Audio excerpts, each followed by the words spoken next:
नमस्कार। अपना प्रदेश उत्तर प्रदेश उत्तराखंड देख रहे हैं आप। मैं हूं आपके साथ पूजा मोहन पांडे। बुलेटिन की शुरुआत करते हुए सबसे पहले आपको बता दें, प्रदेश के सीएम योगी आदित्यनाथ अपने 2 दिवसीय दौरे पर आज गोरखपुर पहुंचे हुए हैं। मुख्यमंत्री यहां 4 जून को राष्ट्रपति के आगमन की तैयारियों को लेकर समीक्षा बैठक भी करेंगे। इसके अलावा गीता प्रेस के शताब्दी समारोह की तैयारी को लेकर कार्यक्रम स्थल का जायजा लिया गया।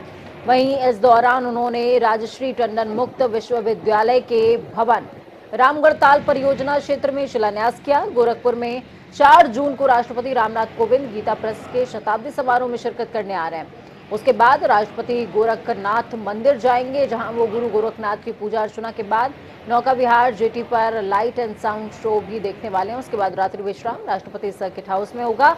तो वहीं 5 जून को राष्ट्रपति संत कबीर नगर स्थित मगहर जाएंगे, मगहर जाने वाले हैं। और मगहर में ये जो कार्यक्रम होने वाला है, इसी का जायजा लेने का काम सीएम योगी आदित्यनाथ ने खुद से किया है। चलिए ग्राउंड जीरो का रुख करते हैं। सुभाष हमारे साथ में जुड़े हुए हैं ग्राउंड जीरो से। सुभाष, क्या कुछ अपडेट है? सीएम का दौरा बड़ा दिलचस्प रहा, क्योंकि इस दौरान उन गतिविधियों में संलिप्त सीएम नजर आए जिसमें अमूमन नहीं इंडल्ज होते हैं, जैसे लाइट एंड साउंड शो, नौका विहार, ये तमाम उनकी जो है कहीं ना कहीं कार्यक्रमों की सूची में इस बार शामिल नजर आ रहा है। जी बिल्कुल पूजा, देखिए योगी आदित्यनाथ अब से पहले गोरखपुर कार्यक्रम स्थल पे पहुंचे हैं। यहाँ पे बता दें आपको कि राजर्षि टंडन मुक्त विश्वविद्यालय के क्षेत्रीय कार्यालय का उन्होंने अभी अभी थोड़ी देर पहले भूमि पूजन किया है। अब वो ठीक मेरे सामने जो है, मैं आपको दिखाऊंगा कि ठीक ये सामने जो है ये बाबा गंभीरनाथ प्रेक्षागृह है और इसी प्रेक्षागृह में वो विद्यार्थियों को अभी संबोधित कर रहे हैं। यहाँ संबोधन का कार्यक्रम चल रहा है और संबोधन के कार्यक्रम के बाद वो विश्व स्तरीय गीता प्रेस स्थल पे जाएंगे, जहाँ पे आपको बता दें कि धार्मिक ग्रंथ, धार्मिक पुस्तकें वहाँ पे छपती हैं। पूरे विश्व में गोरखपुर की जो है गीता प्रेस में ही धार्मिक पुस्तकें छपती हैं। आपको बता दें यहाँ पे रामायण, गीता जैसी तमाम जो है पुस्तकें यहाँ पे छपती हैं, जिसका 100वां वर्षगांठ 4 जून को मनाया जाएगा, जिसमें मुख्य रूप से देश के महामहिम राष्ट्रपति रामनाथ कोविंद जो है वहाँ पे मुख्य अतिथि के तौर पे उपस्थित होंगे। आपको बता दें इस कार्यक्रम को लेकर पूरी तरीके से जिला प्रशासन व खुद मुख्यमंत्री इसकी मॉनिटरिंग कर रहे हैं। जिला प्रशासन पूरी तरीके से अलर्ट मोड पे है, क्योंकि देश के महामहिम राष्ट्रपति का आगमन होना है। इसको लेकर तैयारी पूरी तरीके से जोरों पर है। जी पूजा, बहुत शुक्रिया सुभाष हमारे साथ जुड़ने के लिए, हम जानकारी साझा करने के लिए। तो आप तमाम लोगों को बता दें कि मुख्यमंत्री योगी आदित्यनाथ खुद ग्राउंड जीरो पर उतर करके तमाम कार्यक्रम स्थलों का जायजा अपने स्तर पर ले रहे हैं। मुख्यमंत्री योगी आदित्यनाथ ने महान समाज सुधारक संत कबीर की साधना स्थली मगहर में राष्ट्रपति रामनाथ कोविंद के 5 जून के कार्यक्रम की तैयारियों का जायजा लिया। इस दौरान उन्होंने समूचे कबीर चौरा परिसर का निरीक्षण करते हुए अधिकारियों को निर्देशित भी किया कि समय रहते सभी कामों को पूरा कर लिया जाए। अचूक सुरक्षा व्यवस्था के बीच किसी को भी दिक्कत नहीं आनी चाहिए। तो वहीं उन्होंने संत कबीर की समाधि स्थली पर जाकर अपनी श्रद्धा निवेदित की। साथ ही राष्ट्रपति के यहां आने को लेकर के हो रही तैयारियों की जानकारी भी हासिल की है।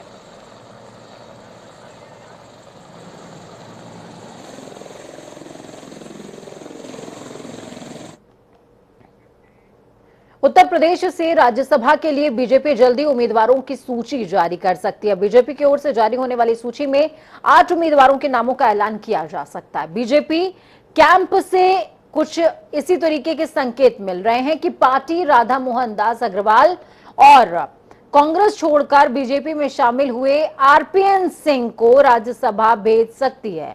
इसके अलावा बिहार से भी 2 उम्मीदवारों की सूची जारी होगी। यूपी से बीजेपी के राज्यसभा उम्मीदवारों के पैनल में जफर इस्लाम, शिव प्रताप शुक्ला, संजय सेठ, सुरेंद्र नागर, जयप्रकाश निषाद, लक्ष्मीकांत वाजपेयी और पूर्व deputy CM doctor Dinesh Sharma का नाम शामिल है।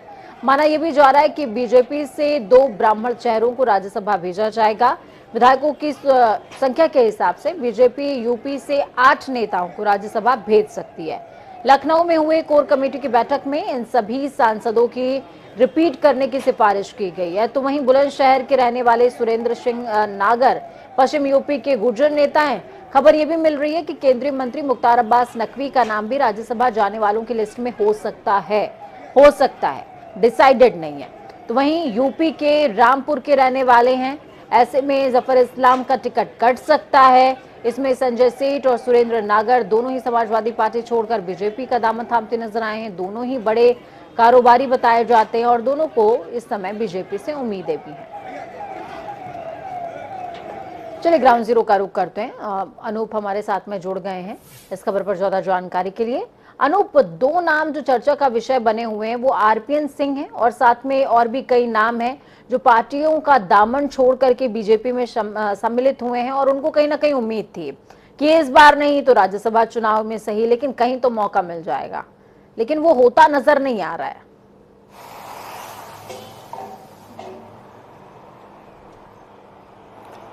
देखिए पूजा, लगातार कोशिश की जा रही थी कि हालांकि उत्तर प्रदेश में भाजपा के पास 273 सीटें हैं, 273 एमएलए हैं। निश्चित रूप से जिस तरीके से एक राज्यसभा सांसद के लिए 37 विधायकों की जरूरत होती है, तो ऐसे में अगर भाजपा कोशिश करेगी कि 8 प्रत्याशियों को जो नाम घोषित करे, इसमें हालांकि उत्तर प्रदेश से करीब 15 नाम केंद्रीय नेतृत्व को भेजे गए हैं। अब ऐसे में लास्टी जो आखिरी मोहर होती है वो केंद्रीय नेतृत्व ही लगाता है। उत्तर प्रदेश में चाहे सुरेंद्र नागर की बात करें या फिर आरपीएन सिंह की बात करें, ये जरूर कुछ उम्मीद से आए थे बाहरी दलों को छोड़ करके, लेकिन इस जो 8 प्रत्याशी होंगे भाजपा के, कोशिश भाजपा ये कर रही है कि इन्हीं जो जाति समीकरण को देखते हुए, क्योंकि 2024 का चुनाव भी लड़ना है, तो ऐसे में भाजपा कोशिश कर रही है कि सभी वर्ग को साधने की कोशिश की जाए इन 8 राज्यसभा सदस्यों को लेकर के। अब देखना यह होगा कि इसमें ब्राह्मण चेहरे कितने होंगे,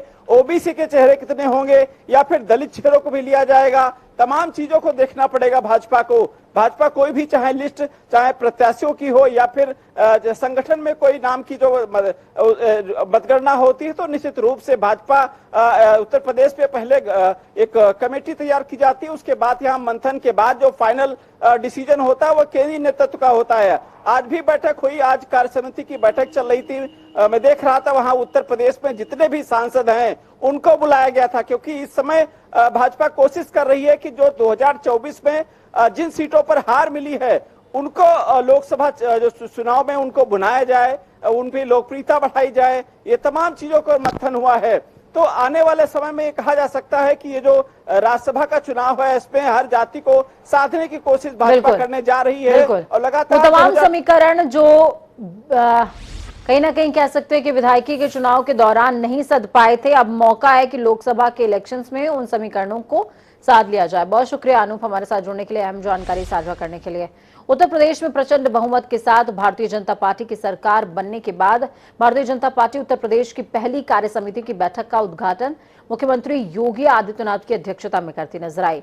लखनऊ के किंग जॉर्ज मेडिकल यूनिवर्सिटी के Atal Bihari Vajpayee scientific convention centre में बीजेपी कार्य समिति की 1 दिवसीय बैठक में मुख्यमंत्री का स्वागत कार्यक्रम की अध्यक्षता कर रहे भारतीय जनता पार्टी उत्तर प्रदेश के अध्यक्ष स्वतंत्र देव सिंह ने खुद किया। मुख्यमंत्री योगी आदित्यनाथ ने बीजेपी उत्तर प्रदेश के पदाधिकारियों सहित अन्य आमंत्रित नेताओं को इस मौके पर संबोधित भी किया। मुख्यमंत्री ने कहा, भारतीय जनता पार्टी को उत्तर प्रदेश के विधानसभा चुनावों में ऐतिहासिक विजय मिली। ये शानदार और ऐतिहासिक विजय सभी के परिश्रम से मिली है। प्रदेश में नई सरकार का गठन हो चुका है। नई सरकार के गठन के साथ प्रदेश में नया बजट भी आ गया है। आपने देखा होगा कि सरकार का गठन पूर्ण बहुमत के साथ विधानसभा में 2/3 से अधिक बहुमत के साथ भारतीय जनता पार्टी की सरकार बनी। पहली बार हो रहा है जब भारतीय जनता पार्टी को विधान परिषद में भी पूर्ण बहुमत प्राप्त हुआ है और 2/3 से अधिक बहुमत भारतीय जनता पार्टी के पास। सामान्य कार्यकर्ता भी आज विधान परिषद में भारतीय जनता पार्टी का प्रतिनिधित्व करता हुआ दिखाई देता है। अभी 3 जून को उत्तर प्रदेश के अंदर 75,000 करोड़ रुपए से अधिक की परियोजनाओं का प्रधानमंत्री मोदी जी के माध्यम से निवेश को जमीनी धरातल पर उतारने के एक बड़े कार्यक्रम का शुभारंभ करने के लिए आदरणीय प्रधानमंत्री जी का मार्गदर्शन प्रदेश की राजधानी लखनऊ में ही प्राप्त हो रहा है। ये 75,000 करोड़ रुपए का मतलब एक सामान्य राशि नहीं, बल्कि ये निवेश हजारों नौजवानों के लिए नौकरी और रोजगार लेकर के भी प्रदेश के अंदर लेकर के आएगा। इस विश्वास के साथ इस कार्यक्रम को आगे बढ़ाने की प्रक्रिया को भी हम लोगों ने जमीनी धरातल पर उतारने की पूरी तैयारी अपनी यहां पर कर ली है। राजनीतिक संक्रमण का ऐसा दौर उत्तर प्रदेश के अंदर देखने को मिला जिसने उत्तर प्रदेश के नौजवानों को उत्तर प्रदेश से पलायन करने के लिए मजबूर कर दिया। उत्तर प्रदेश में गरीबी आने लग गई, उत्तर प्रदेश में किसान आत्महत्या करने लग गया, उत्तर प्रदेश में सुरक्षा का वातावरण पैदा हुआ, उत्तर प्रदेश के अंदर दंगों की श्रृंखला प्रारंभ हुई। छोटी छोटी बातों को लेकर के दंगा होता था, ऐसे लगता था जैसे उत्तर प्रदेश के अंदर दंगाइयों का राज हो।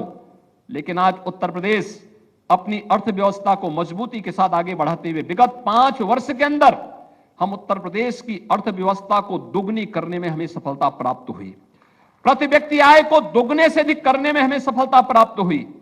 ईज ऑफ डूइंग बिजनेस में यानी व्यवसाय की सुगमता के लिए जो उत्तर प्रदेश देश के अंदर 5 वर्ष पहले 14वें स्थान पर था, आज वह उत्तर प्रदेश विश्व व्यवसाय की सुगमता के लिए देश के अंदर नंबर 2 स्थान पर आ चुका है। तो वहीं कार्य समिति की बैठक में सीएम योगी के संबोधन से पहले यूपी बीजेपी प्रदेश अध्यक्ष स्वतंत्र देव सिंह ने भी कार्यकर्ताओं को संबोधित किया था। उन्होंने अपने संबोधन में यूपी में एक बार फिर बीजेपी के प्रचंड जीत के लिए कार्यकर्ताओं और जनता को धन्यवाद दिया। साथ ही पूर्व पीएम अटल बिहारी वाजपेयी की पंक्तियों को उद्धृत करते हुए कार्यकर्ताओं का हौसला भी बढ़ाया। सुनिए। अब हमारी नवनिर्वाचित सरकार अपने नए बजट के साथ लोक कल्याण संकल्प को गीता की तरह पूज्य मानकर गांव विकास की नई धारा बहाने को तैयार है।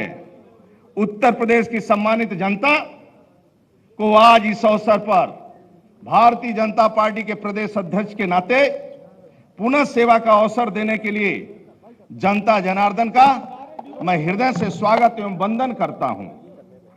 यह यात्रा अटल है, अविरल रहे। इस संकल्प के साथ हमें संगठन शक्ति को आगे भी सशक्त करना है।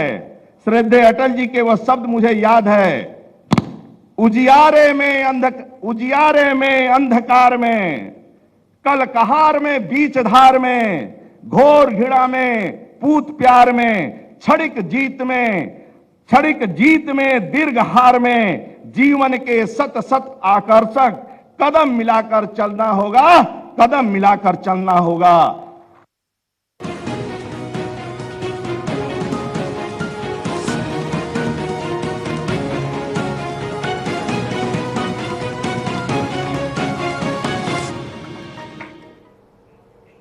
तो बड़ी खबर अहम जानकारी आपको उपचुनाव से जुड़ी हुई दे रहे हैं। चंपावत उपचुनाव के लिए आज जो थमेगा प्रचार, बीजेपी और कांग्रेस ने प्रचार में झोंकी है पूरी ताकत।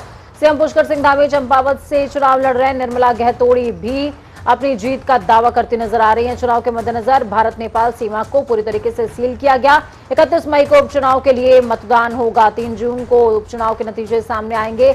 शाम को 5 बजे यानी कि आपसे कुछ देर के बाद, कुछ मिनटों के बाद चुनाव का जो शोर है वो थमता हुआ नजर आएगा।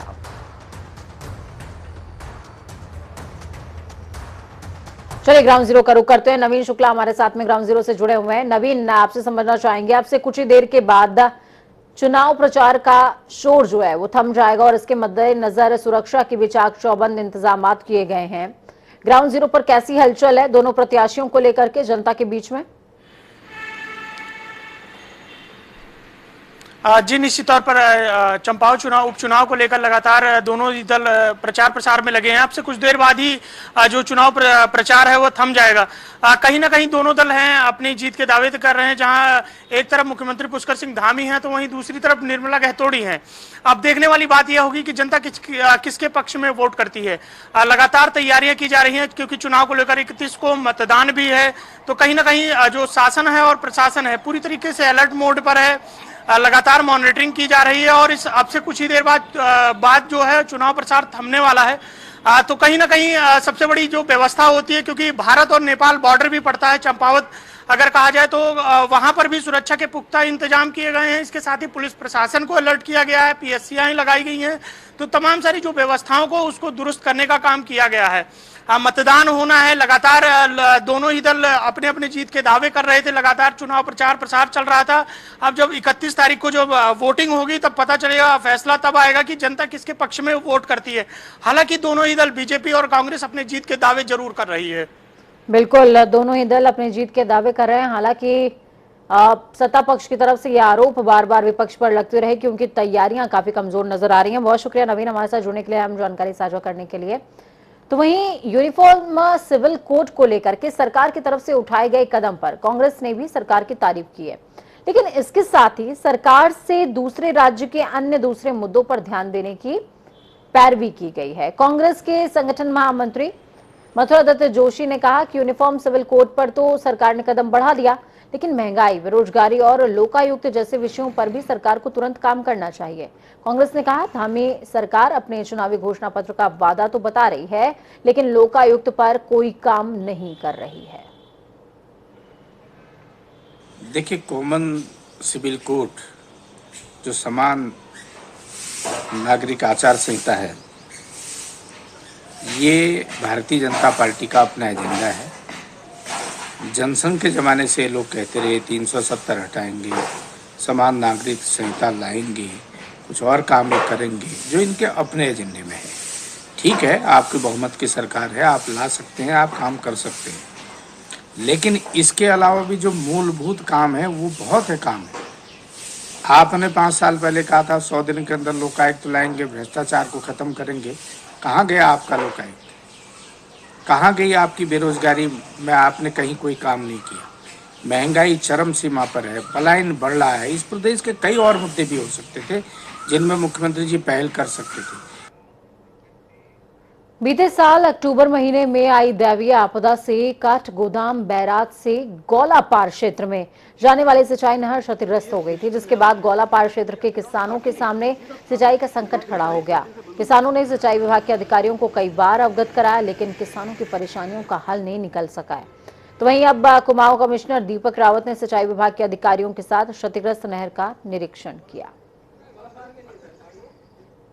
काठगोदाम ब्रिज के पास कुछ डैमेजेस हुए हैं, उसको रिपेयर करने के लिए हमने यहाँ से कुछ धनराशि अनटाइड फंड से दी थी, ताकि इसमें जितना क्यूसेक पानी अभी चल रहा है कुछ बढ़ा के हम दे सकें। वो फिर भी एक टेम्पररी एक तरीका है। इसका जो फुल टाइम तरीका तो यही है कि जिस सेक्शन में वॉश आउट हो गया है उस सेक्शन में या तो नए सिरे से हम नहर बना दें, या फिर उसमें उसको हम जो खतरे वाला पोर्शन है उसको बाईपास करते हुए पाइप्स के माध्यम से इसको भेजें। तो इसी को लेके 5 करोड़ का एस्टिमेट इरिगेशन की ओर से है, जो एक इम्पॉर्टेंट एस्टिमेट है। इसमें काम करवाए जाने की आवश्यकता है, इसमें आगे हमारी ओर से कार्रवाई की जाएगी। राज्य टाइगर रिजर्व में जंगल सफारी कराने वाले जिप्सी संचालकों और पार्क प्रशासन के बीच विवाद गहराता जा रहा है। दोनों ही पक्ष एक दूसरे पर पर्यटकों से अवैध वसूली का आरोप लगा रहे हैं। इतना ही नहीं, दोनों के बीच तीखी नोकझोंक भी हुई है। जिप्सी संचालकों ने आरोप लगाया कि पार्क प्रशासन गाड़ियों की चेकिंग के नाम पर उनका उत्पीड़न कर रहा है। पार्क के कर्मचारी अवैध रूप से जंगल सफारी के लिए प्राइवेट गाड़ियों का संचालन और पर्यटकों से अवैध वसूली भी कर रहे हैं। साथ ही उत्पीड़न बंद नहीं होने पर जिप्सी संचालकों ने कार्य बहिष्कार और धरना देने की चेतावनी भी जारी की है। तो वहीं पार्क प्रशासन ने इन सभी आरोपों को बेबुनियाद बताया और कहा कि जिप्सी संचालक राजीव पार्क की फर्जी वेबसाइट बनाकर पर्यटकों से अवैध वसूली कर रहे हैं।